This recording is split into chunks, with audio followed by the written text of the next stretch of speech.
दोस्तों शुरू करते हैं आज की इस वीडियो को। और आज हम पढ़ने वाले हैं डीपीएसपी को, और मैं आपको सारी की ट्रिक अच्छी तरीके से समझाने वाला हूं। इसके बाद आपको कोई भी वीडियो देखने की जरूरत नहीं पड़ेगी और कभी भी आपके माइंड से डीपीएसपी तो निकलने नहीं वाली हैं कि आपको हमेशा कंफ्यूजन रहता है किस डीपीएसपी में क्या है, ये क्या है, कैसा है। और हमेशा आपको याद रहे कि फंडामेंटल राइट, डीपीएसपीज और फंडामेंटल ड्यूटीज, इन तीनों में से एक एक प्रश्न आ सकते हैं, because it is a important part of your Indian constitution. तो सब सब्जेक्ट्स में हमें ये देखने को मिलता है। तो सबसे पहले हमारा आता है, देखिए दोस्तों, आर्टिकल 36। तो आर्टिकल 36 हमें देखने को मिल जाता है। अब आर्टिकल 36 में देखेंगे तो क्या चीज़ें आती हैं, डिफाइंस द स्टेट, यानी यहाँ पर डिफिनीशन किसकी है, स्टेट की डिफिनीशन है, as having the same meaning as in part 3 fundamental right unless the context otherwise requires. तो यहाँ पे मतलब फंडामेंटल राइट्स अगर आप देखेंगे आपका पार्ट 3 में देखने को मिलता है, तो उसमें जो सारी चीज़ें हैं कि इन चीज़ों का पालन करना है और इन चीज़ों का ध्यान देना है। बेसिकली मतलब ये गवर्नेंस को उसको बताता है कि आपको फंडामेंटल राइट्स को इन्फ्रिंज नहीं करना है या फिर कुछ अलग चीज़ें जो कि वेलफेयर वगैरह के लिए हो जरूरी वो करना है। 36 हो गया। 36 को याद कैसे करेंगे, 36 है। अब 36 को याद करने के लिए ना, अब यहाँ पे देखिए किससे रिलेटेड है, गवर्नेंस से रिलेटेड है। गवर्नेंस से रिलेटेड है और फंडामेंटल राइट के प्रिंसिपल पर चलेगा कि उसको इसको फॉलो करना है। तो ये देखिए 3 और 6 यानी 36 आता है। मतलब अगर वेदों में देखेंगे तो वेदों में कितने लोकों का वर्णन है, 3 लोकों का वर्णन है। अब इससे आप 3 कैसे करेंगे, 3 मतलब एक पार्ट 3 आपका हो गया। यहाँ पे देखिए पार्ट 3 दिया गया है, यानी पार्ट 3 आपका इसमें है। इसका मीनिंग कैसा होना चाहिए, पार्ट 3 से रिलेटेड होना चाहिए। 3 वेदों का वर्णन है, 36 है और 3 6 है, यानी 3 2 6 हो गया। अब यहाँ पर अगर आप देखेंगे वेद, और वेद का मतलब क्या होता है, वेद में 3 लोक, लोक मतलब क्या होता है, लोक, 3 लोक, यानी 3 ही लोक में तो पूरा लोक नहीं, लोक 3 लोकों में ही तो पूरा संसार है। संसार का मतलब हमारा संसार क्या है, भारत है। भारत मतलब हमारा स्टेट है। तो यानी हमारा लोक स्टेट हो गया, एक लोक हो गया। और तीनों लोकों में क्या है, तीनों लोक में आपका देखिए 3 हो गया तो 3 पार्ट हो गया। ऐसे ही इसको आप याद कर सकते हैं। यानी वेदों में 3 लोक हैं और हमारा कॉन्स्टिट्यूशन जो है वेद है हमारा, और उसमें 3 लोक का मतलब हमारा स्टेट हो गया, हमारा संसार लोक है। और 3 यानी कि किस पे वर्क करेगा, फंडामेंटल राइट्स पे। ठीक है, तो ये ऐसे आप याद कर सकते हैं। फिर आता है हमारा आर्टिकल 37। अगर मैं 37 की बात करता हूं तो application of the principle content in this part, तो states that DPSP are not enforceable by any court. और ये कह रहा है कि किसी भी कोर्ट द्वारा इन्फोर्सिएबल नहीं होगा, लेकिन principle laid down therein are nevertheless fundamental in the governance of the country and shall be the duty of the state to apply these principles making law। लेकिन ये फंडामेंटल है, ये इन्फोर्सिएबल नहीं है, पर ये फंडामेंटल है आपकी गवर्नेंस के लिए और ये इंपॉर्टेंट है। तो इस वजह से इसमें इसको अप्लाई करना ही पड़ेगा, क्योंकि अब अच्छी तरीके से सुचारू रूप से चलाना है तो वो होगा ही। फिर यहाँ पे आप देखेंगे 7 FRs आता है, 37 में है 37, तो मानिए 37 का 7 हो गया। अब 7 का मतलब 7 फंडामेंटल आपके पास राइट्स होते हैं। अब फंडामेंटल राइट्स और फंडामेंटल राइट्स या फंडामेंटल फिर याद कर सकते हैं गवर्नेंस, यानी 7 फंडामेंटल गवर्नेंस के रिलेटेड हैं। तो 7 से 7 मतलब फंडामेंटल राइट्स, 7 फंडामेंटल राइट्स होते हैं, तो इसका मतलब वो गवर्नेंस से रिलेटेड है। यानी 37 में क्या होगा, गवर्नेंस से रिलेटेड चीज़ें होंगी और ये इन्फोर्सिएबल नहीं होगा आपके कोर्ट के द्वारा, ये आपको याद करना है। तो ऐसे थोड़ा थोड़ा आपको इस दिमाग से याद करना है। आइए आगे बढ़ते हैं हम। फिर 38 आता है। अब 38 में क्या है, state to secure a social order for promotion and welfare of the people. अब यहाँ पे लोगों की वेलफेयर है, जब लोगों का वेलफेयर होगा तो 8 हो गया, 8 38 ना, 37 में 7 फंडामेंटल राइट है, 38 में 8 आया। 8 मतलब सेट, मतलब आपकी life set, 8 life set, 38 life set. Life set कैसे होगी, जब आपका वेलफेयर होगा। वेलफेयर कैसे होगा, जब सोशल इंफ्रास्ट्रक्चर में आपके इन्वेस्टमेंट्स आएंगे, एजुकेशन बढ़ेगा, एजुकेशन प्रमोशन होगा, इंफ्रास्ट्रक्चरल डेवलपमेंट होगी, हेल्थ केयर क्वालिटी वो सब बढ़ेंगे। सोशल इंफ्रास्ट्रक्चर में आपकी सारी चीज़ें आती हैं। तो ठीक है, आगे बढ़ते हैं हम। तो ये क्या कह रहा है, 38 states shall strive to promote welfare of the people by securing protecting effectively as में a social order with justice होना चाहिए। सोशल इकोनॉमिक जस्टिस और political justice shall inform institutions of the national life, और यहाँ पे shall inform all institutions of the national life. तो सबको institution को इन्फॉर्म करना है कि आपको इस तरीके से पालन करना है, इस तरीके से चलना है कि यहाँ पर जस्टिस हो, सोशल इकोनॉमिक पॉलिटिकल, यानी तीनों ही तरीके से किसी को मतलब इक्वल अपॉर्चुनिटी सबको मिलनी चाहिए। इकोनॉमी की बात करते हैं, सोसाइटी में इक्वलिटी होनी चाहिए, डिस्क्रिमिनेशन आपको नहीं करना है सर्विसेज से रिलेटेड। तो ये सारी चीज़ें इसमें बता रहा है। The states are in particular strive to minimise the inequalities, तो वही आगे चीज़ यही चीज़ बता रहा है। तो आप इसको देख सकते हैं। और यहाँ पर फिर क्या है, अच्छी तरीके से पढ़ा देता हूँ मैं आपको, थोड़ा टाइम लगेगा। ट्रिक के लिए अगर आए हुए हैं आप तो ट्रिक तो भाई साहब आपको मिल ही जाएगी, ये देखिए इधर लिखी हुई है, लेकिन इसको एक बार अच्छे से आप पढ़ लेंगे तो आपको दोबारा कोई दिक्कत नहीं होगी।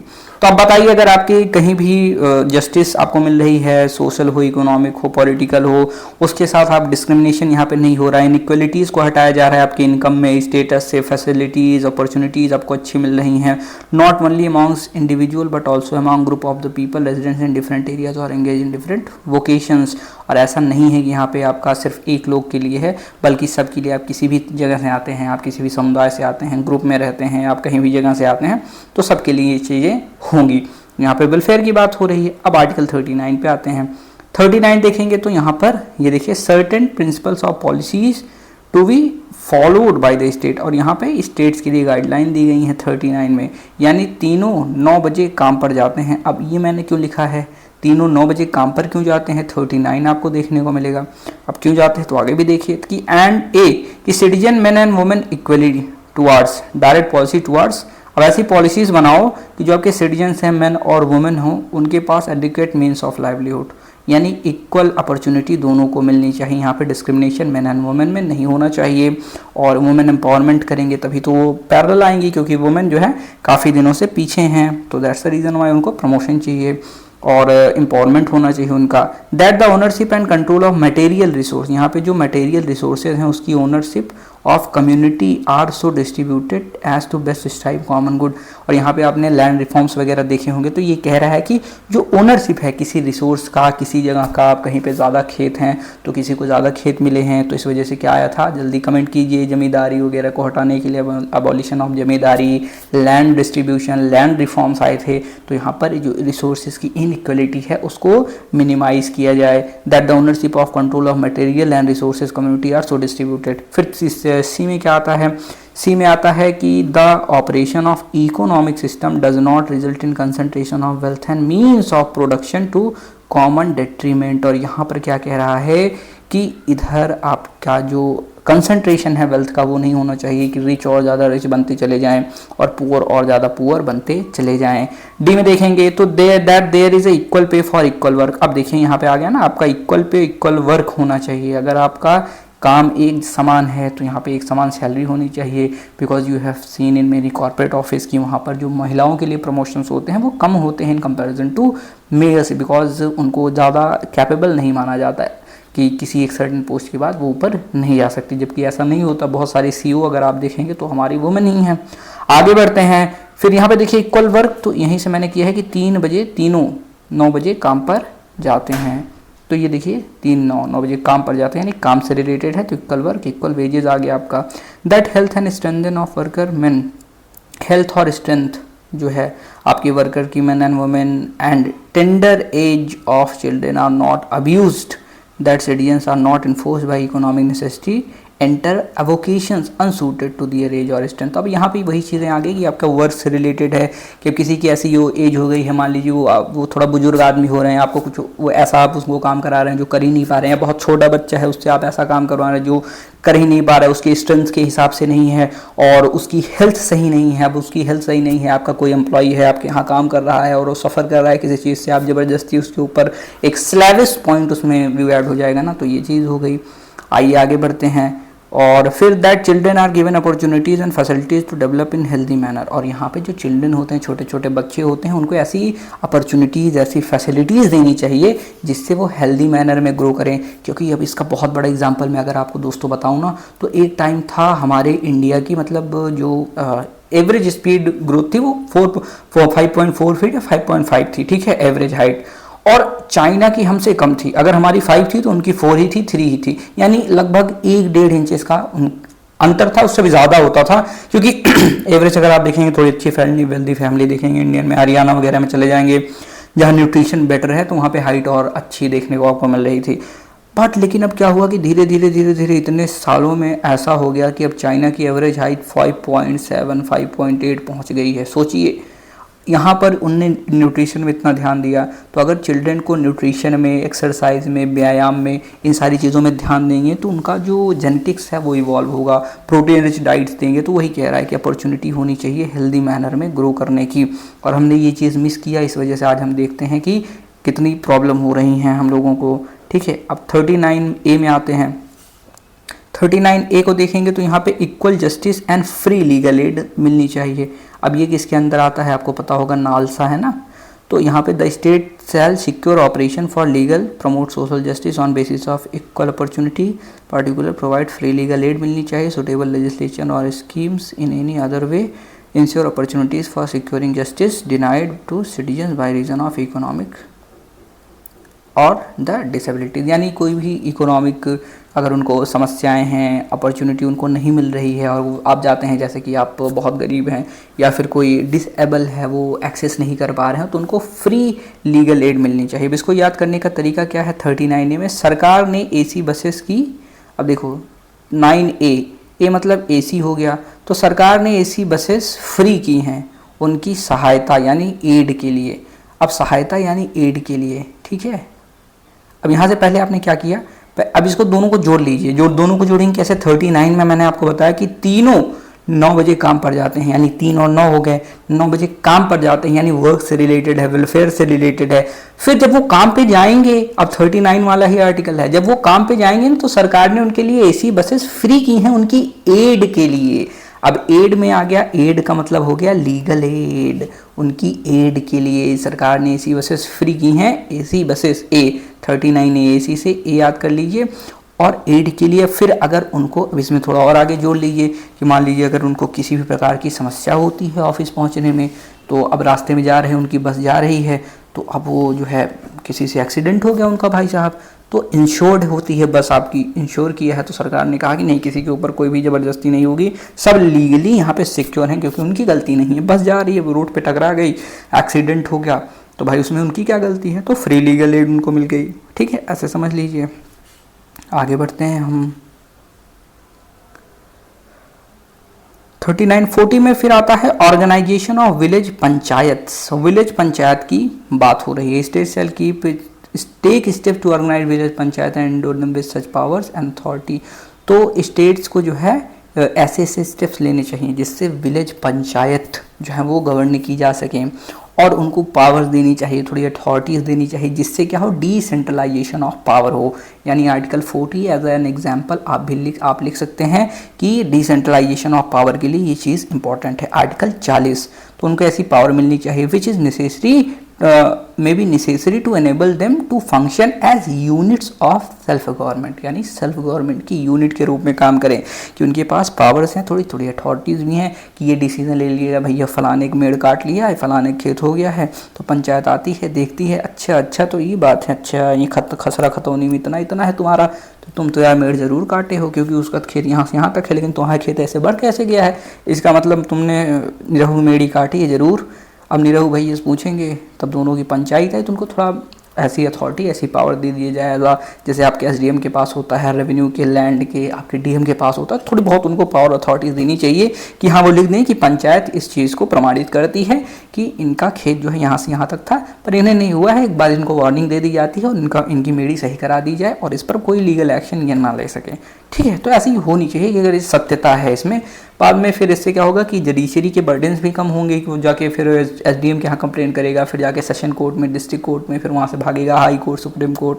खैर मेडी के लिए तो नहीं जाएगा, मारपीट कर लेते हैं आपस में, तो ये बात होती है।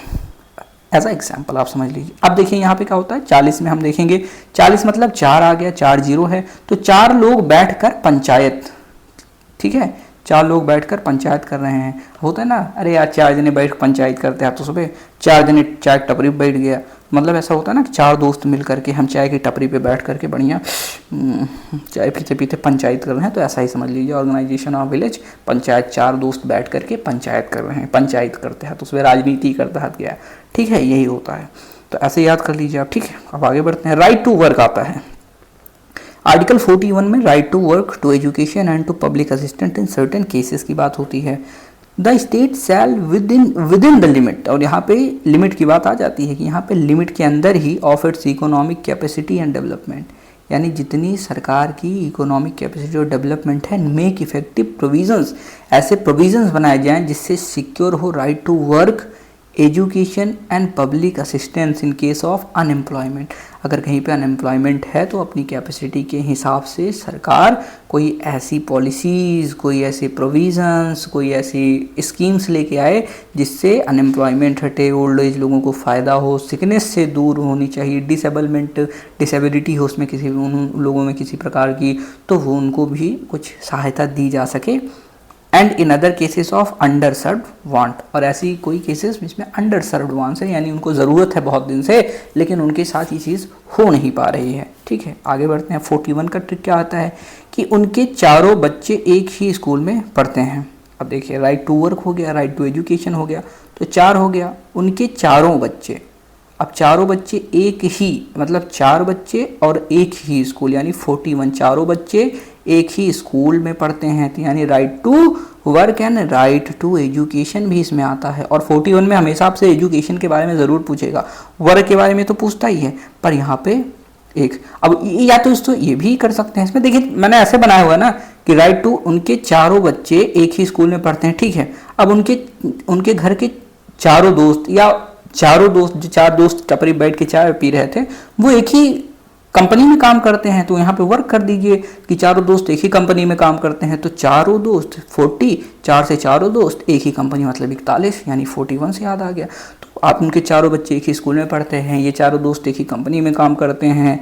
ठीक, तो ये हो गया, राइट टू वर्क हो गया, एजुकेशन हो गया, एंड पब्लिक असिस्टेंस, ये चारों लोग मिल करके लोगों की सेवा कर रहे हैं, समाज का भला कर रहे हैं, बहुत अच्छी बात है। और वो चारों लोग, ऐसा भी हो सकता है कि वो राजनीति ना कर रहे हो, हम लोगों जैसे यूपीएससी एस्पिरेंट, और सोचें यार यहाँ पर बहुत प्रॉब्लम हो गई है, तो कुछ क्यों ना ऐसी एजुकेशन में पॉलिसी बनाई जाए जिससे टीचर्स को थोड़ा मोटिवेशन मिले, उनको इंसेंटिव्स दिए जाएं, और फिर जा कर के स्कूल्स में प्रमोशन हो, ले जाएं उनको, हम कुछ ऐसे गेम्स वगैरह खिलाएं, और फिर उनका एक हो star teacher of the month, star teacher of the week कर दिया जाए, उनका बैनर लगवा दिया जाए उनके आसपास, उनके घरों के पास में, उनके गाँव में उनकी इज्जत बढ़ा दी जाए, थोड़ा उनको सम्मान दिया जाए जिससे टीचर्स और मोटिवेट हों। तो कुछ ऐसे हमारे लोग भी होते हैं, जैसे 4 एस्पिरेंट बैठे हुए हैं, वो बता रहे हैं हाँ भाई ये प्रॉब्लम है, ये प्रॉब्लम है, ये सॉल्यूशन इसका हो सकता है, तो ये भी हो सकता है, पब्लिक असिस्टेंट कर सकते हैं वो। ठीक है, आगे बढ़िए, आगे बढ़ते हैं हम।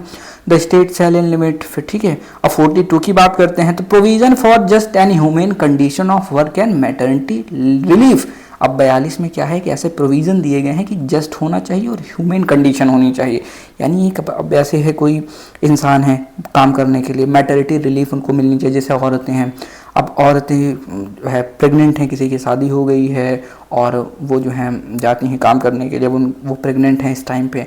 अब उनके साथ क्या होता है कि इस टाइम में वो 2-3-4 महीने बाद बहुत प्रॉब्लम होती है, जैसे जैसे डिलीवरी के करीब आने लगते हैं, तो वहाँ पे वो काम कर नहीं पाएंगे, तो उनको मैटरनिटी रिलीफ मिलनी चाहिए, उनको थोड़े दिन छुट्टी मिल जाए, कुछ इंसेंटिव मिल जाए, कुछ बोनस मिल जाए। गवर्नमेंट के बहुत सारे यो स्कीम्स हैं, कमेंट करके नीचे बताइए क्योंकि ये सारी चीज़ें आती हैं तो वो चीज़ें मिल जाएँ।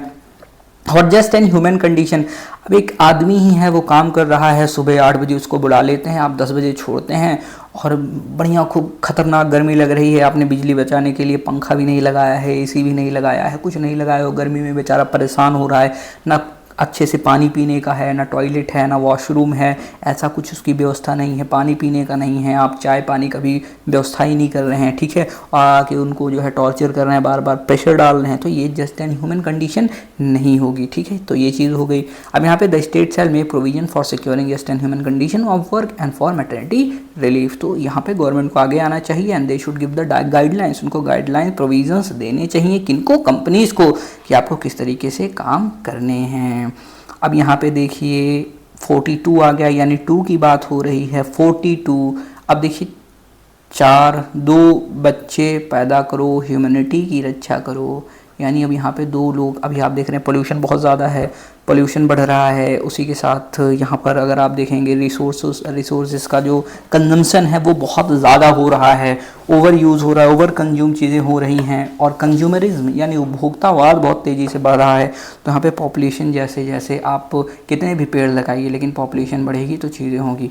यानी पहली चीज़ तो सबको वेजिटेरियन हो जाना चाहिए, जिससे जो जानवर हैं जिनसे मीथेन वगैरह निकल रहा है, फिर उनके फॉडर्स के लिए अभी मैं देख रहा था एक केस स्टडी जिसमें मुझे पता चला कि आपका जो पानी होता है ना, उसमें से 30% पानी आपके एग्रीकल्चर के लिए जो आपका पानी है 70% अगर देखेंगे तो 30% पानी जो है ना उसको एग्रीकल्चर के लिए इस्तेमाल किया जा रहा है, वो भी किसके, जो हम चारा वगैरह खिलाते हैं गायों को और जानवरों को और सूअरों को या फिर हंस को। अल्फाल्फा की खेती होती है, आपको पता है कैलिफोर्निया, कोलोराडो वगैरह के पास में, और फिर बहुत जगह ऐसे ऐसे हमें देखने को मिलेंगे ना, तो वहाँ पे अल्फाल्फा की खेती होने की वजह से पानी की खपत बहुत ज़्यादा हो रही है, वेल्स सूख रहे हैं, ग्राउंड वाटर लेवल है वो नीचे जा रहा है, तो ये सारी चीज़ें प्रॉब्लम हो रही है। तो इसी वजह से यहाँ पे आप देख सकते हैं 42 देखेंगे provision of just and human working condition, work and maternity leave 42 में, और यहाँ पे है 2 बच्चे पैदा करो, ह्यूमैनिटी की रक्षा करो, तो ह्यूमन कंडीशन मतलब ह्यूमैनिटी, और 2 से 2 हो गया, और यहाँ पे 4 2 है यानी 4 है और 1 2 है, यानी आपका ये 42 है यानी 42 है। तो इससे आप ह्यूमैनिटी को याद कर सकते हैं। आगे बढ़िए, अब हम आते हैं 43 में। तो यहाँ पे थोड़ी और चीज़ें और जो है ट्रिक्स वगैरह याद हो सकती हैं, लेकिन बहुत ज़्यादा आपको इसमें ध्यान, बहुत मतलब वो ऐसा ट्रिक्स वगैरह लर्न करने की ज़रूरत नहीं है, बस ऐसे सिंपल याद कीजिए। ह्यूमन कंडीशन मतलब वो ह्यूमैनिटी, और 2 बच्चे पैदा करो यानी 42 में आ गया, तो ये चीज़ आप ऐसे याद कर सकते हैं। और फिर 4 और 2 को जोड़ करके बताऊँगा तो आप बार बार ऐसे कन्फ्यूज़ होते रहेंगे। 43 की बात करता हूँ, living veg etcetera for workers, यानी इतना वेजेस मिलना चाहिए जितने में उनका गुजारा अच्छी तरीके से हो जाए। पता चला कि महंगाई बहुत ज़्यादा है, वो रोज़ का अगर वो कुछ नहीं खा रहे हैं, 2-4 रोटी खा रहे हैं, थोड़ी सी सब्जी खा ले रहे हैं, थोड़ा सा दाल खा रहे हैं, थोड़ी सी चावल खा रहे हैं, उसमें ही 2 लोग हैं और उनको जो है खाने में प्रॉब्लम हो रही है, मिल रहा है उनको 200 रुपये, खर्चा हो रहा है उनका रोज 250 रुपये, तो कैसे होगा आमदनी ठन्नी खर्चा रुपया, तो ऐसा भी नहीं होना चाहिए। लिविंग वेज होना चाहिए, ऐसा वेज मिलना चाहिए जिससे वो अपनी लाइवलीहुड को अच्छी तरीके से अडॉप्ट कर लें, अच्छी तरीके से रह लें। The state shall endeavour to secure by suitable legislation, ऐसा लेजिस्लेशन हो, इकोनॉमिक ऑर्गेनाइजेशन ऐसा करे कि या किसी भी तरीके से कि सारे वर्कर को एग्रीकल्चरल इंडस्ट्रियल अदरवाइज कहीं भी जो काम करते हैं एग्रीकल्चर से रिलेटेड इंडस्ट्री से रिलेटेड इंडस्ट्री में वो जो काम कर रहे हैं उनको लिविंग वेज मिलना चाहिए, ठीक है। एक ऐसा वेज मिले जिसमें वो अपना गुजारा, अपना जीवन निर्वहन कर सके। 43 में देखेंगे, 43 में 300 रुपये वेज मिलता है दिहाड़ी। 3, अब 3 से क्या याद करेंगे, 3 से याद करेंगे, इसीलिए मैंने आपको 4 इसमें नहीं बताया, क्योंकि आप देखेंगे तो लास्ट वाले चल रहे हैं, क्योंकि 2 मैंने आपको बताए 40 से, तो आपको इससे याद में आ गया कि हाँ 40 हो गया ये। अब उसके बाद हम बात करते हैं कि 3 मतलब 300, 43 में देखेंगे 3 मतलब 300, ठीक। अब 300 रुपये वेज मिलता है दिहाड़ी, अगर गांव वगैरह में आप देखेंगे 300, 350 यही अभी वेजेस चल रहे हैं, तो इससे आप याद कर सकते हैं 300 वेज मिलता है, वेज मतलब लिविंग वेज, तो इससे आप याद कर सकते हैं। इसके साथ ए ग्रेड की पोजीशन, ठीक है।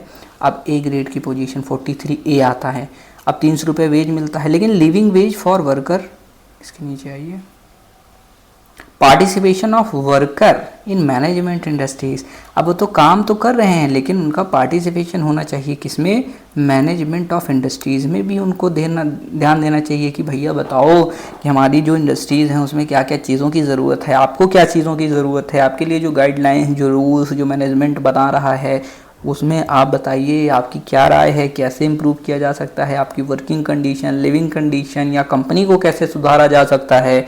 तो ये तो अच्छी बात है दोस्तों, क्योंकि एक कंपनी का मेंबर जो ग्राउंड लेवल पर काम कर रहा है उसको ज़्यादा बेटर तरीके से पता होगा, क्योंकि अगर आप अपना ब्यूरोक्रेटिक सिस्टम देखेंगे तो ऊपर आपका कौन बैठा हुआ है, आपके पार्लियामेंट है, उसके नीचे आएंगे स्टेट लेजिस्लेटिव असेंबलीज़ हैं, स्टेट लेजिस्लेचर है, उसके नीचे आएंगे तो फिर आपके डीएम, कमिश्नर मंडल, उसके बाद सेक्रेटरीट, उसके बाद कमिश्नर मंडल, तो इस तरीके से हायरार्की है। तो नीचे वालों को पता होता है ना कि अब नीचे वाला अगर बताएगा, कोई गाँव में जा रहा है वो आदमी, तो वहाँ पे जाएगा, विलेज डेवलपमेंट ऑफिसर है तो कहेगा सर यहाँ पे ये प्रॉब्लम है मेरे विलेजेस में, फिर एसडीएम साहब को बताएगा, एसडीएम कहेंगे अच्छा इतने विलेजेस से मुझे ये कंप्लेंट आ रही है, फिर ऊपर फॉरवर्ड करेगा, तो उस प्रकार से पार्टिसिपेशन हो गया। 43A इसमें आ गया, यानी ए ग्रेड की। अब इनको जो 300 रुपये दिहाड़ी दे रहे हो भैया वो तो ठीक है, अब चलो 200 खर्चा था, 100 रुपये उनका भी बच रहा है। अब यहाँ पर ए ग्रेड की उनको पोजीशन भी दे दो 300 रुपये के साथ साथ, यानी 43A हो गया, ए ग्रेड की उनकी पोजीशन हो गई, मतलब वो पार्टिसिपेशन करेंगे किसमें, मैनेजमेंट ऑफ इंडस्ट्रीज़ में। To participation management undertaking establishment organisation engage in any industry, establishment में, मैनेजमेंट अंडरटेकिंग्स में, ऑर्गेनाइजेशन, तो वही सेम चीज़ें हैं। अब 43B भी एक चीज़ है यहाँ पर, देखिए ये देखिए 43B में क्या है, promotion of cooperative societies, shall endeavor promote voluntary formation, autonomous functioning, democratic control and professional management। तो कह रहा है कि कोऑपरेटिव सोसाइटीज़ भी होनी चाहिए कि state shall endeavour to promote ऐसे ऐसे पॉलिसीज़ लाओ, उनको थोड़ा प्रमोशन दो, उनको फंडिंग दो, जिससे ये प्रमोट हो सके। कौन? कोऑपरेटिव सोसाइटीज़, उनका फॉर्मेशन हो सके, उनकी फंक्शनिंग ऑटोनोमस हो सके, वो लोगों के हित में काम कर सकें, डेमोक्रेटिक कंट्रोल होना चाहिए। अब इसको कैसे याद करोगे? अब इसको कैसे याद करेंगे? देखिए, ए ग्रेड की पोजीशन उनको अब मिल गई है, तो उनके साथ अब ए ग्रेड की पोजीशन मिली तो सब लोगों ने, ए वालों ने मिल करके एक अपनी यूनिट बनाई, एक यूनिट बनाई, सब एक साथ आ गए। एक साथ आए तो ये देखिए बी फॉर्मेशन हुआ। बी मतलब क्या हो सकता है? सारे बोल्ड हो गए। बोल्ड मतलब साहसी हो गए। बी ग्रेड की उनको पोजीशन मिली, उनका एक ग्रुप बन गया। जब उनका एक ग्रुप बना, अब ग्रुप बना तो वो सारे हमारे वर्कर्स जो हैं वो बोल्ड हो गए या बेफिक्र हो गए, क्योंकि अब वो अपने डिसीजंस अपनी कोऑपरेटिव सोसाइटीज़ के थ्रू इन्फोर्स करा सकते हैं। भैया हमें नहाने का नहीं मिल रहा, हमें पानी नहीं मिलता, गर्मी लगती, पंखा लगवा दो, ये सारी चीज़ें हैं। तो अब बोल्ड डिसीजन उसमें लिए जा सकते हैं वर्कर के द्वारा। तो आर्टिकल 43 बी हो गया। अब 44 की बात करते हैं तो 4 है union civil code of citizen, और ये बहुत ज़्यादा चर्चा में रहा हुआ है, तो ये आपके लिए इंपॉर्टेंट चीज़ है, इसको याद कर लीजिए। The state shall endeavour to secure citizen uniform civil code, मतलब क्या होता है कि सबको जो कानून है वो सबके लिए समान होना चाहिए। सिविल कोड जो है वो सबको फॉलो करने चाहिए, ठीक है। तो यहाँ पे 44 आता है। देखिए, गणित में 4 बराबर होते हैं ना, अगर 4 देखेंगे तो 4 बड़ा है कि 4 बड़ा है, आप बताइए। तो 4 में से 4 ही बड़ा है। 4 बराबर होते हैं। 4 = 4, व्हेन 4 = 4 तो कानून सबके लिए बराबर है, यानी यूनिफॉर्म सिविल कोड, यानी कानून सबके लिए बराबर हो गया, ठीक है। कानून सबके लिए बराबर हो गया। यूसीसी आ गया आपका, 4 बराबर है, 44 हो गया। तो ऐसे याद कर लीजिए। अब आता है 45 की हम बात करते हैं। तो यहाँ पे promotion of early childhood care and education to children below the age of 6 year, यानी यहाँ पर प्रमोशन होना चाहिए अर्ली चाइल्डहुड केयर का। छोटे छोटे बच्चे हैं। अब आप ये अच्छा, ये एक चीज़ मुझे बहुत ज़्यादा अच्छी लगती है कि जैसा कि बी आर अम्बेडकर जी ने कहा था कि शिक्षा शेरनी का वह दूध है ना, कि जो जितना पिएगा उतनी तेज दहाड़ेगा। तो यहाँ पर अगर आप एजुकेशन देखेंगे ना, तो education is something that can transform everything, क्योंकि दुनिया में अगर आप कोई भी चीज़ देखेंगे तो वो एक विचार है। जैसे अब ट्रम्प आए, जब ट्रम्प आए तो उन्होंने कहा कि भैया मैं बिजनेसमैन वाला माइंड लगाऊंगा, मैं टैरिफ लगाऊंगा, ये ऐसा कर रहे हैं वैसा कर रहे हैं, सबको मैं हिला दूंगा, स्टॉक मार्केट क्रैश कर जाएगी। तो उनका एक विचार है कि अच्छा, इस विचार के हिसाब से ये चीज़ें ऐसी हो रही हैं। तो मुझे ऐसा लगता है कि मेरा जो एक्सपीरियंस रहा है, उनको ऐसे चीज़ें, यहाँ से मैं ज़्यादा टैक्स लाऊंगा, वहाँ से ज़्यादा टैक्स लाऊंगा, सब डर जाएंगे, सब जो है सरेंडर कर देंगे, हमारे ऊपर जो टैरिफ्स हैं वो कम हो जाएंगे, हम बढ़िया से ट्रेड करेंगे और अच्छी तरीके से ऊपर जाएंगे। तो ये चीज़ हो गई। उनका एक बायसनेस था। उससे पहले कोई और था, उससे पहले किसी का और कुछ दिमाग था। अब कोई जब आता है तो जो है किसी अलग चीज़ पर ध्यान देता है। अब कोई फॉर एग्जांपल आपके नक्सलीज होते हैं या फिर टेररिज्म में जाते हैं, टेररिस्ट होते हैं, तो वहाँ पर क्या होता है, उनके माइंड में पहले चीज़ें फीड की जाती हैं। बचपन से कोई ऐसा नहीं होता है। अब उनको हुआ कि उनको कुछ इनइक्वलिटीज़ मिली, अरे यार देखो तुम्हारे साथ बहुत गलत हो रहा है, यहाँ पे हमारे जंगल काटे जा रहे हैं, हमारे पेड़ काटे जा रहे हैं। तो उनका धीरे धीरे ना एक डाइवर्जन होता है, किसके थ्रू? समझाने के थ्रू। तो समझाना भी is a form of education. आप अगर किसी को अपनी तरफ इन्फ्लुएंस कर रहे हैं तो ये भी तो एक एजुकेशन ही है ना, कि आप किसी चीज़ को अगर कुछ बता रहे हैं कि भाई साहब ऐसा ऐसा है, हमारे रिसोर्सेज को सरकार काट रही है, सरकार हमारे बारे में नहीं सोचती है, हमारे लिए हॉस्पिटल्स नहीं हैं, हमारे लिए स्कूल्स नहीं हैं, हमारे रिसोर्सेज का हनन हो रहा है, हमारे पेड़ काटे जा रहे हैं, जंगल बर्बाद हो रहे हैं, तबाह हो रहे हैं, हमारे एनिमल्स को रिलोकेट होना पड़ रहा है, हमारी स्पीशीज़ ख़त्म हो रही हैं, और हमारी रिसोर्स जिन पर, ये हमारी ज़मीन है, हमारा जंगल है, हमारे पूर्वज यहाँ हज़ारों लाखों सालों से रहते हुए आए हैं, हमने इसकी पूजा करी है, इसको ये बर्बाद कर रहे हैं। तो ये एक टाइप का एजुकेशन ही है उनको देना। एजुकेशन और क्या होता है, मैं आपको बता रहा हूँ, आपको चीज़ें समझ में आ रही हैं, उनको कोई चीज़ बता रहे हैं, उनको चीज़ें समझ में आ रही हैं, हाँ ऐसा लग रहा है, ऐसा लग रहा है, तो उसमें क्या हुआ, एजुकेशन है। तो एजुकेशन से अगर चीज़ें नेगेटिवली भी अफेक्ट, देखिए इसीलिए कहते हैं ना कि आप लोगों ने हमेशा से अगर यूपीएससी की प्रिपरेशन करी है तो ये देखा होगा कि नक्सलीज में आता है तो उनसे ये होता है कि उनके अंदर जाओ, उनसे बात करो, वहाँ पे कुछ जो उनकी समस्या, उनका जो है उसको वैनिश करो, उनकी समस्याएं ख़त्म करो, करने की कोशिश करो, थोड़ा डेवलपमेंट दो और सारी जो हेल्प होती है उनको कराओ, धीरे धीरे चेंज होती है। ऐसा नहीं होता कि जाओ और 4 लोगों को मार दिया है। अब 4 लोगों को मार दिया, जैसे कि अभी आप लोगों ने देखा था कि हमारे जवानों के ऊपर हमला हो गया था, उसमें से कुछ लोगों की मृत्यु हो गई, शहादत को वो प्राप्त हो गए, वीरगति को प्राप्त हो गए। तो वहाँ पर बहुत सारा आक्रोश आता है लोगों के ऊपर कि अरे यार मार डालो इनको, ऐसे खड़े करो और उससे उड़ा दो। कौन से बहुत ज़्यादा नंबर्स में है, हमारे पास इतनी बड़ी आर्मी, इतनी बड़ी सेना, लेकिन यहाँ पे होती है एजुकेशन। एजुकेशन मतलब ये एक सोच होती है। आप इंसान मार सकते हैं पर आप सोच नहीं मार सकते। You can never kill a thought, और thought can be killed by thought. और थॉट को किल कैसे किया जा सकता है? आपके थॉट से। फॉर एग्जाम्पल, अब आप हैं, आपको मैंने बताया कि यार ये जो सुरेश है ना, देखो उस दिन खुद तो मोमोज खा रहा था वो वहाँ खड़े होके, तुमको इसने देखा और तुमको देख के ना ऐसे मुंह उधर कर लिया, तुम तो ध्यान नहीं दिए, लेकिन मैं देख रहा था ये सुरेश बहुत बहुत ऐसे कंजूस आदमी है। तुम खाते हो, देखो तुम्हारे साथ रहता है, मोमोज खिला दो, ठंडा पिला दो, ये करा दो, कॉफ़ी पिला दो, ये है वो है, ऐसा वैसा, और खुद देखा तुमको ऐसे साल इधर कर दिया, तुमने ध्यान नहीं दिया, मैंने दिया। ठीक है, आपके दिमाग में गया थी यार ये कह रहा है, तो हो सकता है सुरेश बहुत लीचड़ आदमी होगा। तो अब सुरेश हो गया आपकी नज़र में लीचड़ आदमी। अब आपकी नज़र में एक पॉइंट ऑफ व्यू डाला गया है।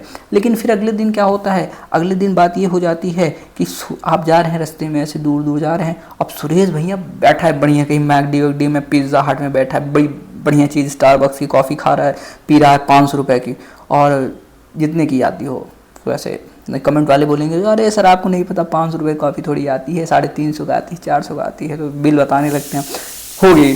तो वहाँ पे फिर अब वो जा रहे हैं, अब आपको देखा, आप देख नहीं रहे उसको, आप ऐसे धीरे धीरे मोबाइल चलाते हो, जा रहे हैं, अरे भैया भैया रुको रुको रुको, बाहर निकलता है गेट से और आपको बुलाता है, अरे आओ यार कॉफ़ी पियो यार, तुम यार ध्यान ही नहीं देते। फिर आप कहेंगे यार सुरेश तो यार बड़ा महान आदमी है, तो कह रहा है उस दिन 50 रुपये का मोमोज जो है मुझे नहीं खिलाया यार, वो गलत बोल रहा था, आज तो यार ये तो 500 रुपये मुझको कॉफ़ी पिला रहा है। तो आपके नज़र में पर्सपेक्टिव में चीज़ें उसके लिए चेंज हुई। कैसे कैसे कि आपने देखा कि नहीं ये चीज़ है। अब मान लीजिए अब उनको ये बताया गया है कि आपके साथ सरकार गलत कर रही है, हमारी सारे रिसोर्सेज को ख़त्म कर दी, और आप खड़े करा करके 10, 20, 50, 100 नक्सलियों को आपने एकदम फायर कर दिए, गोली मार दी। क्या होगा उससे? इम्पैक्ट क्या पड़ेगा? उनके दिमाग में और चीज़ें ज़्यादा वायलेंटली जाएंगी। करें, ये तो 100% हकीकत है।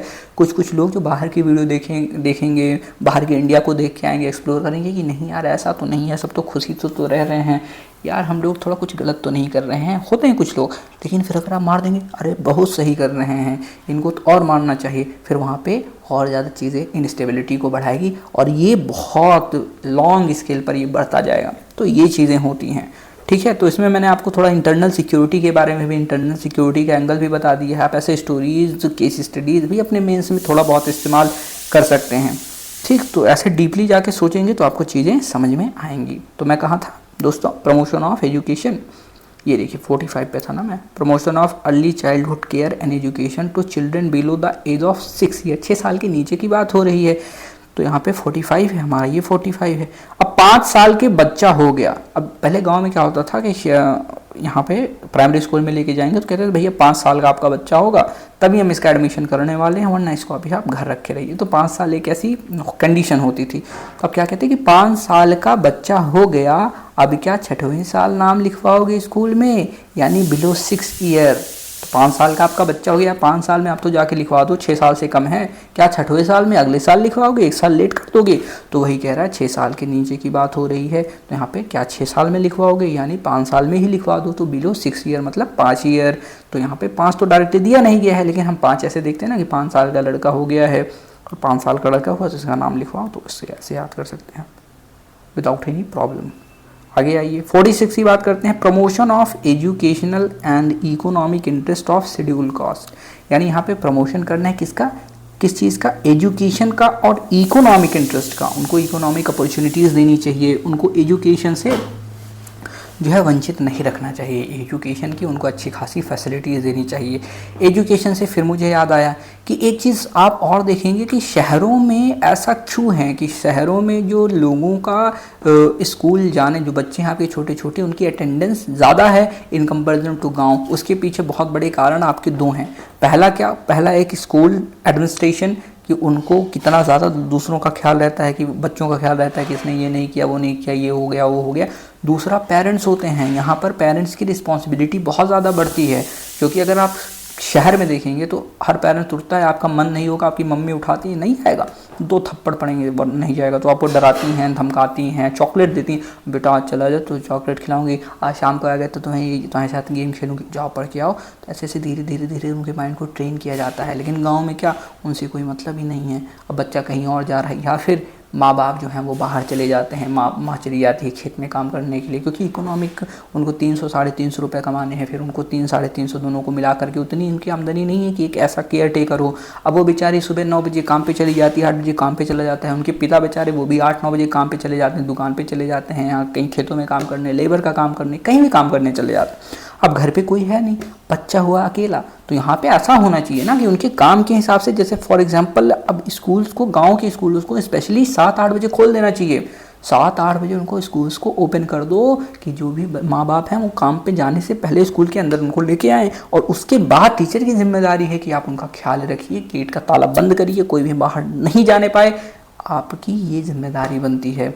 फिर जब उनके पापा काम से आते हैं, खाना उनको मिल ही रहा है, उनको चीज़ें सारी मिल ही रही हैं, अब उनके पापा जब काम पे आए या उनके घर से कोई काम पे आता है, जब बहुत ज़्यादा छोटे बच्चे हैं या वरना फिर उनका टाइम हो गया तो उनको आप भेज दो।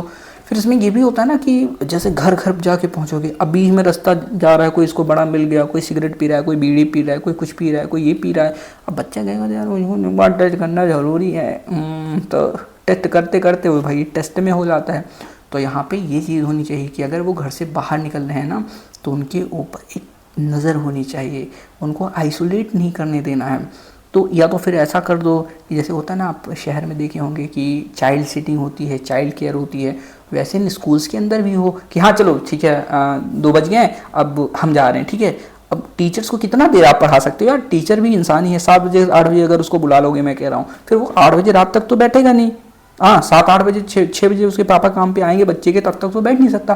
तो 2 बजे के बाद आप ऐसा करो ना कि वहाँ पे जो गेम्स वगैरह हैं उनको बाहर कर दो, तो वहाँ पे यार बच्चे खेलते रहेंगे, इधर उधर करते रहेंगे अपना, और खाना बढ़िया बन ही रहा है वहाँ पे, तो थोड़ा बहुत एक बार और खाना उनको दे दो, फिर वो खाएंगे पिएंगे, थोड़ा उनका होमवर्क वगैरह भी करा दो। तो उसके लिए 2 बजे से किसी और की ड्यूटी लगवानी चाहिए, 2 बजे के बाद दो लोग ऐसे हैं, फॉर एग्जांपल एक लेडी एक जेंट्स, 2 लोग, आपको 2 बजे के बाद आपकी ड्यूटी है, तो आप उनकी जो सैलरी हो उनको दीजिए। तो 2 बजे से लेकर के 6-7 बजे तक वो चाइल्ड सिटिंग करते हैं, वहाँ पे होमवर्क पूरा कराएंगे, खिलाएंगे, कुदाएंगे, अच्छी अच्छी चीज़ें बताएंगे, न्यू चीज़ें बताएंगे, तो ये चीज़ें होती हैं। तो ऐसे ही एजुकेशन को प्रमोट किया जा सकता है। अब ऐसे नहीं होता कि आप मल्टीपल स्कीम्स ला रहे हो, उसके बाद फिर इम्प्लीमेंटेशन उसका कुछ नहीं होता।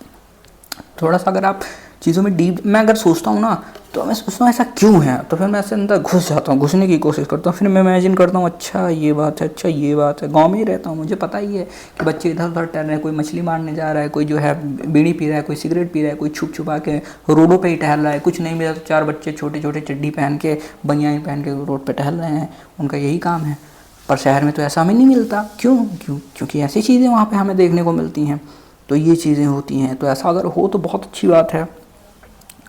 और आगे बढ़ते हैं हम, फिर schedule and other weaker section हो गया। तो the state shell promote special care होनी चाहिए एजुकेशन और इकोनॉमिक इंटरेस्ट के लिए, weaker section of the people के लिए, और पार्टिकुलरली जो शेड्यूल कास्ट है, schedule tribes and self protect from social injustice से बचाना है उनको, और एक्सप्लॉयटेशन से बचाना है किसको, शेड्यूल कास्ट को, शेड्यूल ट्राइब्स को, उनको सारी अपॉर्चुनिटीज़ देनी है। फिर 46 की बात करते हैं, तो छिपे हुए कबीलों को पहचानो।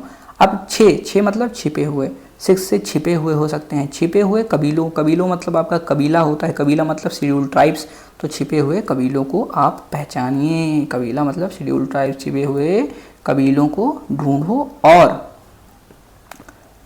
और विकास करो। अब ढूंढ करके उनका विकास करना है, ठीक है। अब जैसे अब आप किसी रीजन में हैं और वहाँ से झारखंड में है, नक्सली एरिया है, ट्राइबल एरिया है, उधर जाएंगे और फिर आपको एक ट्राइब्स मिलती है, उनको मिला अच्छा ये ट्राइब्स हैं, इनको ये ज़रूरत है, अच्छा ठीक है एजुकेशन चाहिए, एजुकेशन ले लीजिए आप, और क्या चाहिए, हेल्थ केयर बढ़िया चाहिए, हेल्थ केयर चाहिए, चलो हेल्थ केयर के लिए आपको फैसिलिटी करा देते हैं, अच्छे रोड्स बना देते हैं, ठीक।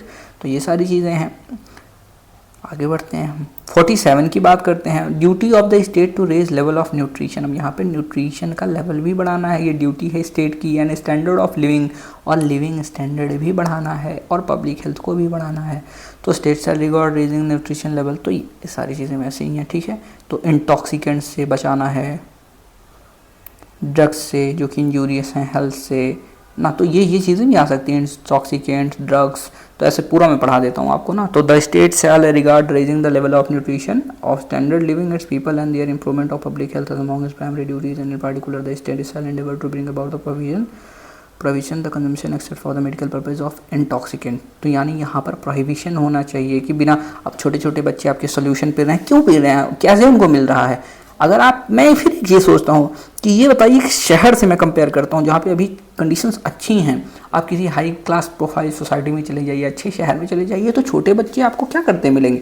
ये कॉलेज का कल्चर आजकल ख़राब हो गया, कॉलेज में आओ cool, you are very cool and ये वो, इसको कर करके सिगरेट पी रहे हैं, उसके बाद बियर पी रहे हैं, उसके बाद अल्कोहल ले रहे हैं, तो ये सारी चीज़ें कर रहे हैं, इंटॉक्सिकेंट्स ले रहे हैं, तो कूल बनने के चक्कर में कूल वाला कल्चर हो रहा है ना, तो इसको हटाओ पहले।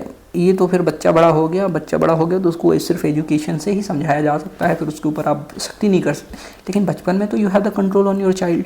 तो गांव में ऐसा क्या होता है, क्योंकि शहर में देखेंगे घर के नीचे उतरते हैं तो दुकान मिलती है आपको, और दुकान पे क्या क्या नहीं मिलता आपको, किसी भी प्रकार की, किसी भी बढ़िया से बढ़िया शराब देखेंगे, multiple types of cigarette, multiple types of intoxicants. Delhi और मुंबई जैसे शहरों में तो ड्रग कार्टेल चलते हैं आपके, यहाँ पे ड्रग्स भी मिल रहे हैं आपको।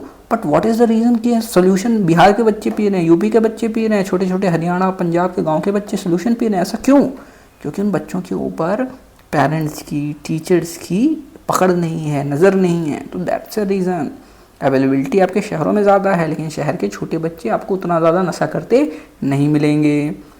अब आगे आइए, इंडेवर ड्रिंक्स 47 की बात करता हूँ, तो देखिए 7, फिर 47 में 7 आया। अब 7 अजूबा देखने के लिए बच्चों को पोषण दो।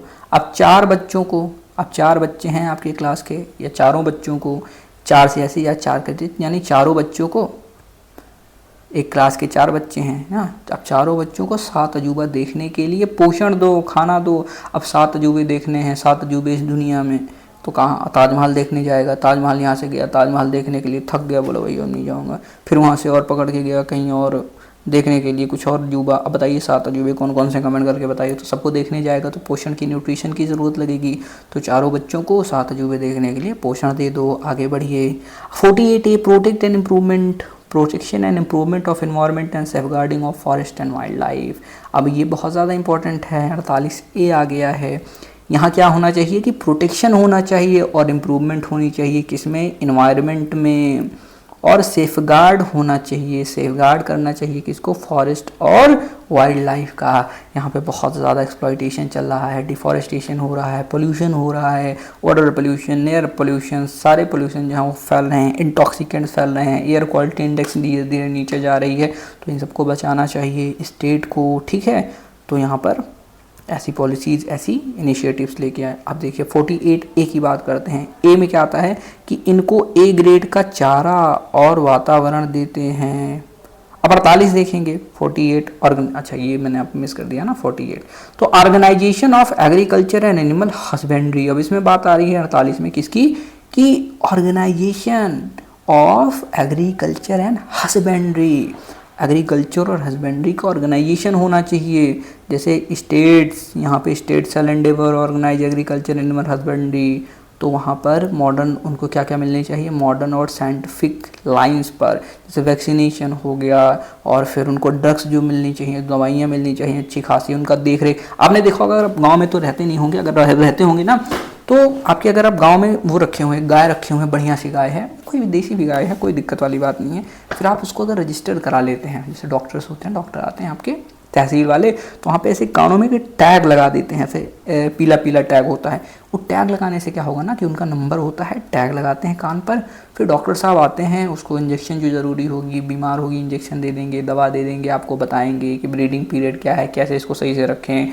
न्यूट्रिशन इसको क्या क्या देना है, तो आपको मतलब सारी चीज़ें प्रिकॉशंस अच्छी तरीके से दिए जाते हैं। वो टैग लगता है, वो फ्री में होता है। फिर आपके मतलब सरकारी में थोड़े बहुत चार्जेस तो लगते हैं ना, तो वो आपके बहुत मिनिमल चार्जेस में हो जाएगा काम, बाकी प्रिकॉशंस वगैरह आपको फ्री में भी मिल जाएंगी। आगे बढ़ते हैं हम, साइंटिफिक लाइन प्रिजर्व करने के लिए, इम्प्रूव करने के लिए उनकी ब्रीड्स को, और प्रोहिबिट स्लॉटर ऑफ काउस यानी स्लॉटरिंग बचाने के लिए काफ्स की और काउस की, other milch and draught cattle, milching का मतलब है मिल्क निकालना हो गया, ये सब ठीक है, ये सारी चीज़ें हो गई। आगे बढ़ते हैं 48 देखेंगे कैसे। अब देखिए 4 दोस्त हैं, अब जो 4 दोस्तों के बारे में आपको बताया था, अब उन 4 दोस्तों के पास 8 गायें हैं, यानी 4 गाय और 4 भैंस हैं, 8 जानवर हैं, 4 दोस्तों के पास 8 जानवर हैं, 8 जानवर में 4 दोस्त के पास 8 जानवर हैं, यानी 4 गाय हैं 4 भैंस हैं। अब एक एक के पास एक एक गाय, एक एक के पास एक एक भैंस, तो कितने हो गए, 4 के पास 4 गाय और 4 भैंस हो गए, यानी एक भैंस एक गाय सबके पास है, यानी 4 दूनी 8। तो ये देखिए 8 जानवर हो गए उसके पास। अब फिर 48 में आ गया, 48 में इनको ए ग्रेड का चारा और वातावरण देते हैं, ए ग्रेड का चारा देंगे, और जहाँ ये रहेंगी भैया ये भी तो हमारी तरह क्या सूंघती हैं, वातावरण से हवा लेती हैं।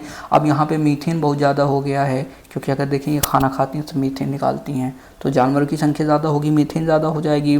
उसके बाद और ज़्यादा पोल्यूशन होगा, तो पोल्यूशन ज़्यादा होगा, इंटॉक्सिकेंट्स होगा, एरोसोल्स उसमें बढ़ जाएंगे, ये लेंगे तो ऐसे इनके नाक के अंदर जाएगी, लंग्स में फंसेंगे, छोटे छोटे PM 2.5 ना PM 10, ये सारे और अंदर जा कर के वेसल्स में बैठ रहे हैं, क्लॉटिंग हो जाएगी, ब्लड क्लॉटिंग हो जाएगी। तो इनको अच्छा इन्वायरमेंट देना चाहिए, अच्छा चारा देना चाहिए। तो इन्वायरमेंट इनके लिए होगा, तो इन्वायरमेंट तो हम सबके लिए होगा ना, इनके लिए भी उनके लिए भी सबके लिए, इन्वायरमेंट तो सबके लिए होता है। तो ये चीज़ ऐसे याद कर लीजिए, ग्रेड का वातावरण दे दो इनको। अब हम बहुत करीब आ गए हैं फिनिश होने के, तो आप मुझे कमेंट करके बताइएगा ज़रूर कि आपको कैसी लग रही है वीडियोस। और थोड़ा थोड़ा मैं ऑफ टॉपिक इसलिए बताता हूँ, आपको लगेगा ऑफ टॉपिक, लेकिन आप UPSC की तैयारी कर रहे हैं, you are preparing for UPSC, you want to be a public servant. तो मैं जो सारी चीज़ें बता रही हूँ ना, कि पढ़ने का आपको यही है कि आप कुछ अच्छी चीज़ें निकाल पाएँ।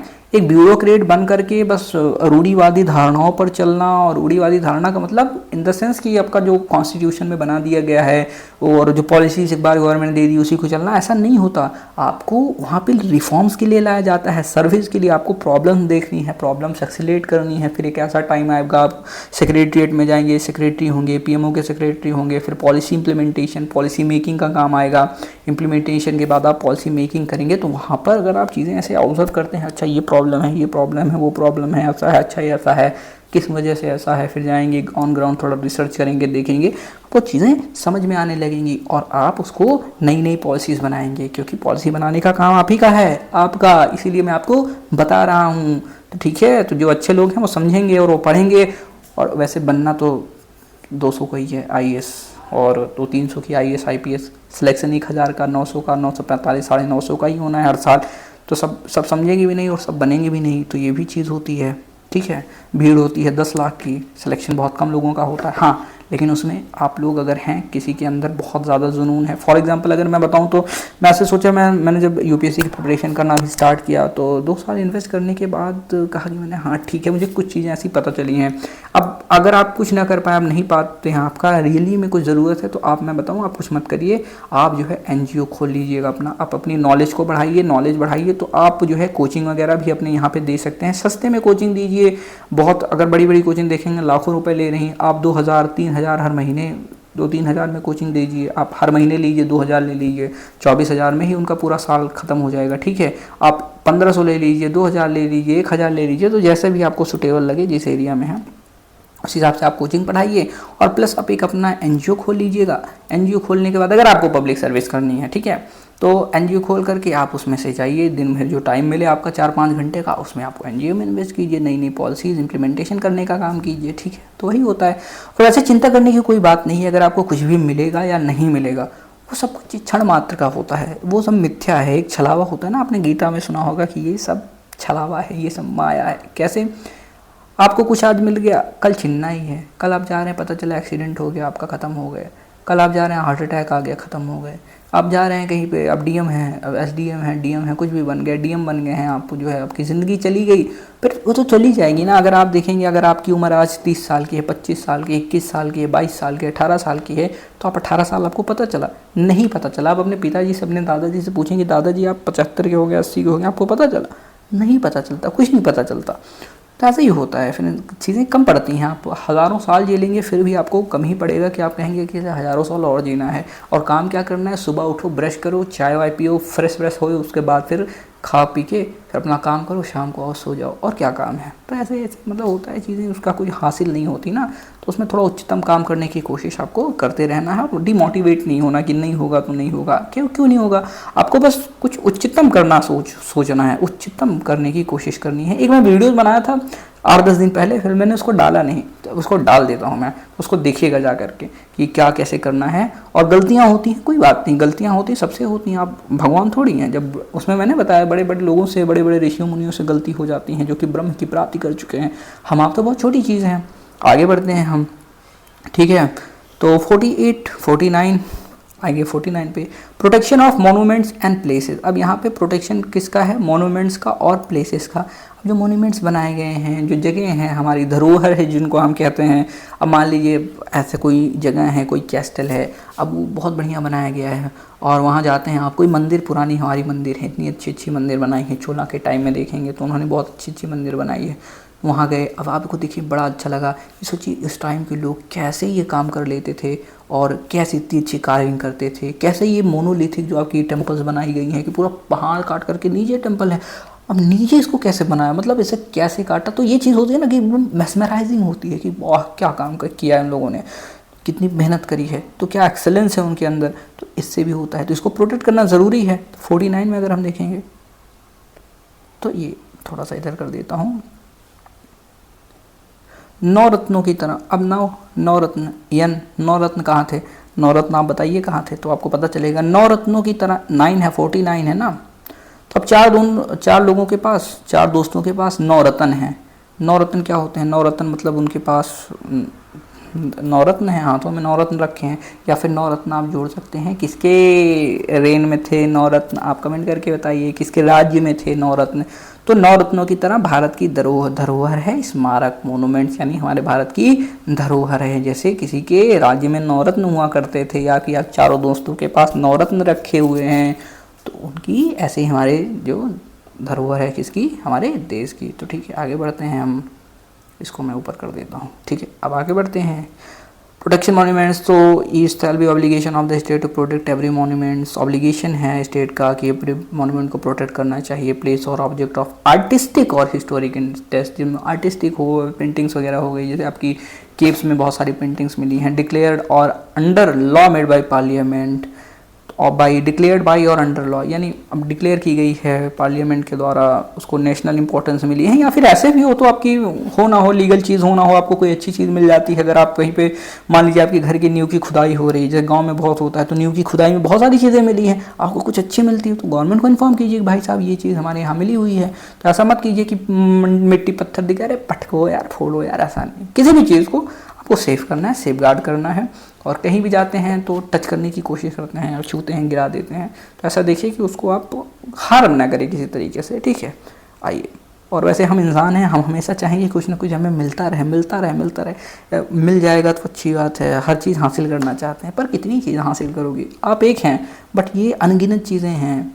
अब चलिए हासिल कर लिया आपने, दुनिया की हर चीज़ हासिल कर ली, अब बताओ सोलर सिस्टम है, आओ सोलर सिस्टम हासिल करो, कर लिया आपने सोलर सिस्टम। अब बताओ सोलर सिस्टम में गैलेक्सीज हैं, गैलेक्सी हासिल करो, पता नहीं कितनी गैलेक्सीज हैं, तो चीज़ें ख़त्म नहीं होंगी ब्रह्मांड से, आप पागल हो जाएंगे। इसीलिए जो है उसी में हमेशा होता है ना, संतुष्ट रहो। ये भी आपका वेद में है, ये भी आपके ये आपको थोड़ा इस तरफ भी जाना पड़ेगा, क्योंकि अगर आप एक सिविल सर्वेंट बनना चाहते हैं ना, तो पहले आपको चीज़ों से आसक्ति होने हटना पड़ेगा।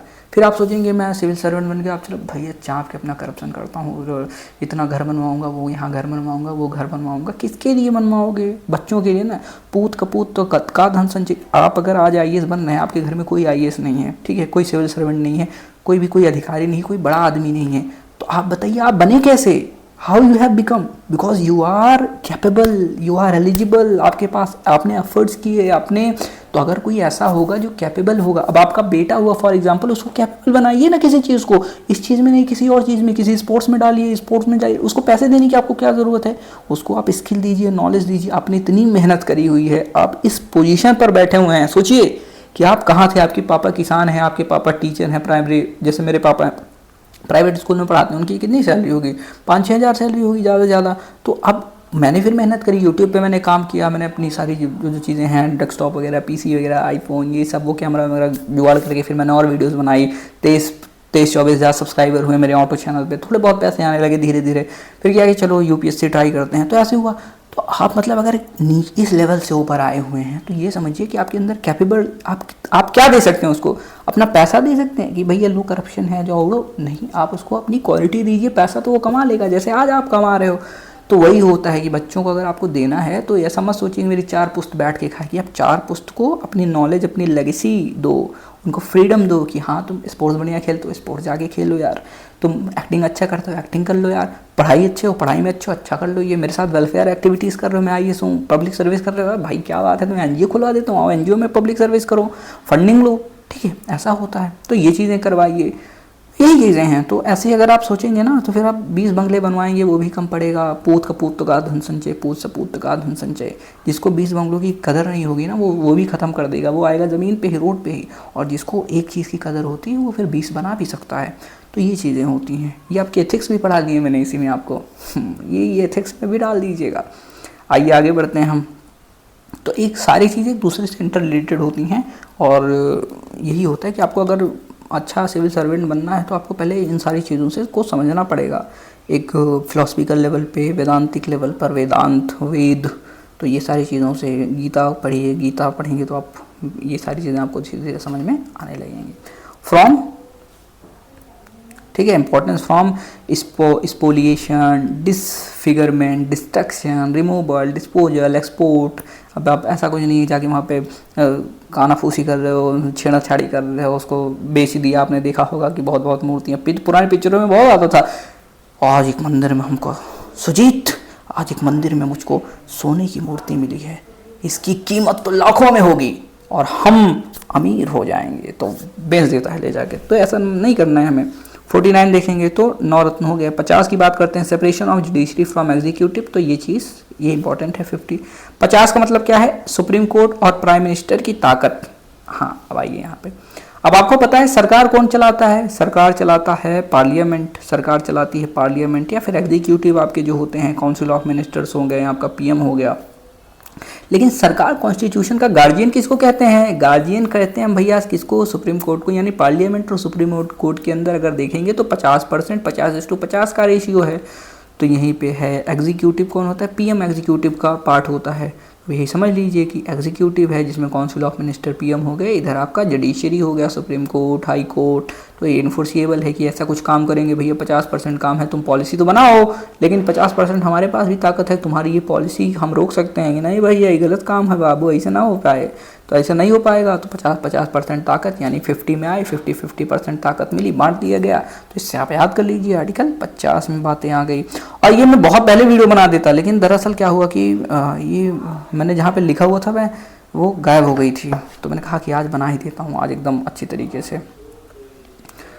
आर्टिकल 51 की बात फिर मैं सोचा कि मेरा भी प्रीलिम्स आ रहा है तो रिवीजन मेरा भी हो जाएगा। तो 51 promotion of international peace and security. अब इंटरनेशनल पीस और सिक्योरिटी की बात हो रही। 51 ये भी बहुत ज़्यादा इंपॉर्टेंट है आपके लिए, ठीक है। Promote international peace and security, आपके प्रीलिम्स में कई बार पूछा है। Maintain just and honourable relation, तो जस्ट और ऑनरेबल दोनों का सम्मान करना चाहिए, दोनों नेशन में रिस्पेक्ट होनी चाहिए। किसकी, ट्रीटीज़ की, लॉज की, ऑब्लिगेशंस की, इतना ऐसी कोई ट्रीटीज़ है उसको सम्मान करना चाहिए। कि आप भैया कहे हो हम ये काम नहीं करेंगे लेकिन आप वो काम कर देते हो। आप कहे हो कि हाँ ठीक है तुम्हारी मदद करूँगा, जैसे अमेरिका बैक ऑफ कर गया कि वो यूक्रेन को कहा था कि मैं तुम्हारी मदद करूँगा हर कंडीशन में, लेकिन वैसे उसमें बहुत सारी चीज़ें हैं। पर फिर भी अगर देखेंगे तो कहा था हम तुम्हारी मदद करेंगे, तुम अपने वेपन्स त्याग दो, एटॉमिक वेपन आज सब दे दिया। तो कह रहे हैं नहीं भैया हमारे बस की बात नहीं है। तो foster respect and international law treaty हो गया। Encourage settlement of international disputes by arbitration. और आर्बिट्रेशन यानी यहाँ पे आर्बिट्रेशन आप बनाइए, कोई ऐसे मतलब बॉडी बनाइए, कौन से लोगों की बनाइए, सोच समझ के बैठ करके निपटारा कर लीजिए ऐसे डिस्प्यूट्स का। 51 की बात करते हैं। अब देखिए 51 से आप क्या होगा, पाँचों ओशन के, पाँचों ओशन में देखिए। अब यहाँ पे मैं एक चीज़ आपको दिखाता हूँ। पाँचों ओशंस के देशों में नंबर 1 पर होगा भारत। तो हमारा विजन क्या है, हमारी कंट्री को विश्व गुरु बनाना, नंबर 1 बनाना। तो 5 ओशंस हैं, 50 आ गया। नंबर 1 किसको बनाना है, 5 ओशंस में एक ओशन हमारा इंडियन ओशन है। तो इंडियन ओशन यानी हम नंबर 1 पे हमारे नाम से है, तो हमें एक दिन नंबर 1 पे बनाना है। यानी 5 ओशंस के पास जो जो कंट्रीज़ हैं उन सब में हमें क्यों किसको नंबर 1 बनाना है, हमारे प्यारे देश को नंबर 1 बनाना है। तो ऐसे हो गया। तो बस दोस्तों आज के वीडियो में इतना ही, मिलते हैं अगले वीडियो में, तब तक के लिए जय हिंद, वंदे मातरम।